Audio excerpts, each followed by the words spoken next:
అందరికీ నమస్కారం. శ్రీ గీతా టాక్స్కి తిరిగి స్వాగతం. యథాప్రకారంగా మనం హనుమంతుల వారి కథను గురించి చెప్పుకుందాం.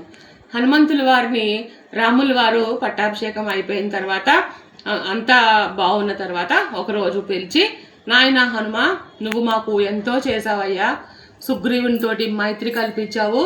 సీతాపహరణం జరిగి నేను బాధపడుతున్న సమయంలో లంకను నువ్వు దాటి, సముద్రాన్ని దాటి లంకకు వెళ్ళి సీతమ్మ వారి జాడని తెలిపావు.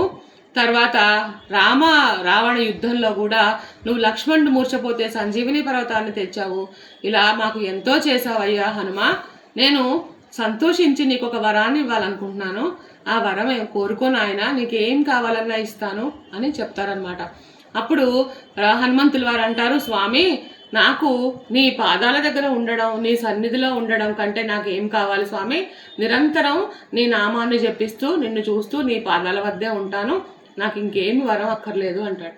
అప్పుడు ఎంతో సంతోషించి చిరంజీవిగా ఉండమని ఆశీర్వదిస్తుంది సీతమ్మ వారు.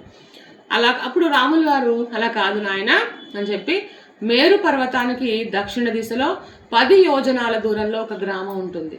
ఆ గ్రామం ఎంతో సుభిక్షంగా, అంటే చక్కని పాడి పంటలతోటి, సకాలంలో వర్షాలతోటి, పశు సంపదతోటి ఉంటుంది. అలాగే అక్కడ ఉండే జనం అంతా కూడా సత్పురుషులు, ధర్మవర్తనలు, మంచి శీలము కలిగిన వారు, మంచి నడవడిక ఉన్నవారు, చాలా చక్కటి ప్రజలు అన్నమాట ఆ గ్రామం.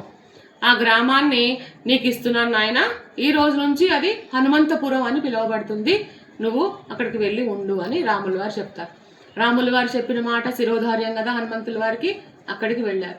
స్వామి చెప్పినట్టుగానే నిజంగా గ్రామం ఎంతో బాగుంది. ప్రజలు కూడా ఎంతో ధర్మబద్ధంగా జీవితాన్ని సాగిస్తున్నారు. అక్కడ కొన్నాళ్ళు ఉండిన తర్వాత ఒకరోజు గ్రామస్తులను పిలిచి హనుమంతుల వారు, నాయన, ప్రజలందరూ కూడా ఇక్కడ చాలా సత్పురుషంగా చాలా చక్కగా ఉన్నారు, సత్పురుషులు మీరందరూ కూడా అని చెప్పేసి, ఈ గ్రామాన్ని మీరే పరిపాలించుకోండి అని చెప్పేసి, నేను నా రాముల వారి దగ్గరికి వెళ్ళిపోతున్నాను అని చెప్పేసి వెళ్ళిపోతారనమాట.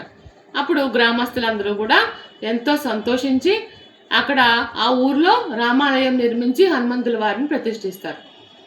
అప్పటి నుంచి కూడా ప్రతి ఊర్లో కూడా రామాలయం ఉండడం, హనుమంతుల వారు ఉండడం పరంపరంగా వస్తుందన్నమాట. అది మనకి మూలం. ప్రతి గ్రామంలో రామాలయం లేని ఊరు కానీ, పల్లె కానీ, గ్రామం కానీ ఏవి ఉండవు. ఆ తర్వాత రాముల వారు వచ్చేసారు. రాముల వారి దగ్గరికి హనుమంతుల వారు వచ్చేసారు. అందరూ సంతోషంగా ఉంటున్నారు. ఈ లోపల ఏమైంది, ఈ హనుమంతపురం మీద ఒక రాక్షసుడి కన్నుపడింది. దుర్ముఖుడు అనే రాక్షసుడు. ఆ రాక్షసుడు గ్రామం ఎంతో బాగుందని చెప్పేసి దురుద్దేశంతో గ్రామంలోకి చొరబడి, ఈ గ్రామం అంతా నాది, ఇప్పటి నుంచి నేనే పరిపాలిస్తాను అని చెప్పేసి అకృత్యాలు చేయడం మొదలుపెట్టాడు. అప్పుడు గ్రామస్తులందరూ కూడా దుర్ముఖుడి దగ్గరికి వెళ్ళి, మాకు ఒక 2 రోజులు గడువు కావాలి, మేము ఏదో ఒకటి ఆలోచించుకుని మీకు నిర్ణయాన్ని చెప్తాము అని చెప్పి అప్పటికప్పుడు ప్రస్తుతానికి అతన్ని శాంతపరిచి వీళ్ళు వచ్చేసారు. అతను ఊరి వెలుపలికి వెళ్ళిపోయాడు. గ్రామస్తులందరూ కూడా వచ్చేసి ఆ దేవాలయంలో హనుమంతుడిని ప్రార్థించసాగారు. హనుమా, ఈ హనుమంతపురాన్ని నువ్వే రక్షించాలి తండ్రి, మమ్మల్ని నువ్వే కాపాడాలి, నువ్వే మాకు దిక్కు అని వేడుకున్నారు. అన్ని దేవాలయాల్లో వాటిలో పూజలు అవన్నీ కూడా జరుగుతున్నాయి అన్నమాట. ఇలా ఉండగా 2 రోజులు అయిపోయింది. నెక్స్ట్ 3వ రోజున ఈ రాక్షసుల యొక్క సేనానాయకుడు పరుగున వచ్చాడు. దేవరా, అమ్మ బాబాయ్, ఈ ఊరికి ఒక అతను కాపలాగా ఉన్నాడు. ఎంత ఉన్నాడంటే తాటి చెట్టంత ఉన్నాడు, మహాకాయుడు. ఆయన చూడటానికే భయంగా ఉన్నాడు. పెద్ద పెద్ద బండరాళ్ళను బంతులుగా ఆడుకుంటున్నాడు, ఇలా ఇలా విసురుతున్నాడు. ఆయన పెద్ద పెద్ద చెట్లను పీకేస్తున్నాడు, అటు ఇటు పడేస్తున్నాడు. అంతటి మహాకాయుణ్ణి, అంత పెద్ద పెద్ద పర్వతాలతో, పెద్ద పెద్ద బండలతో బంతులు ఆడుకుంటున్న వాడిని ఎప్పుడు చూడలేదు. ఈ ఊరు జోలికి మనం వెళ్ళొద్దు తండ్రి. అతను కనుక ఆ ఒక్క రాయి విసిరాడంటే మనం మొత్తం సైన్యం అంతా పచ్చడి అయిపోతాము. వద్దు, ఈ ఊరిని వదిలేసేయి, మనం వెళ్ళిపోదాము అని చెప్తాడు. అప్పుడు ఆ హనుమంతుల వారికి, ఓహో, ఈ హనుమంతుల వారా ఈ ఊరిని రక్షిస్తున్నారు అని చెప్పేసి ప్రజలకు అర్థమవుతుందనమాట.